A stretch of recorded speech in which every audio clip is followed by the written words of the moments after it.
Hey everybody, welcome back to The Loop. This week we've been looking at what Jesus has to say about the end of times in Mark chapter 13. Throughout this chapter, Jesus has been teaching that it will be really hard to be a Christian in the end times. But today, Jesus is teaching us that while it may be really hard, it is also really worth it.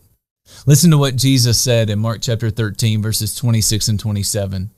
He said, "At that time, people will see the Son of Man coming in clouds with great power and glory. And he will send his angels and gather his elect from the four winds, from the four ends of the earth, and from the ends of heaven."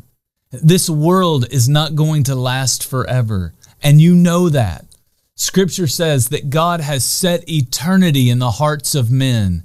We instinctively believe that there is more than just the 60, 70, or 80 years that we spend on this earth.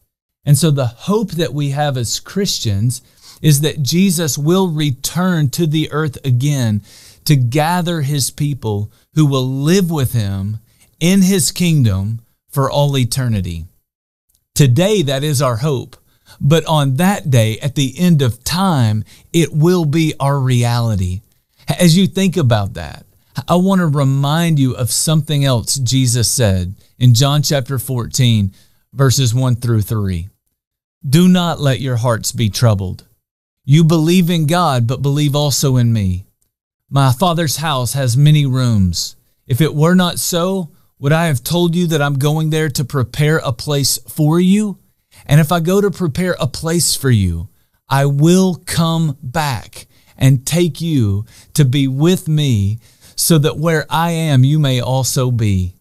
I know that it's hard to be a Christian in the world today, but I also know that it's totally worth it because he is coming back for all those who love him.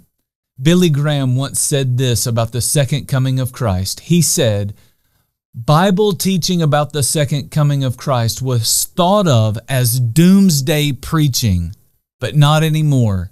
It is the only ray of hope that shines as an ever-brightening beam in an ever-darkening world."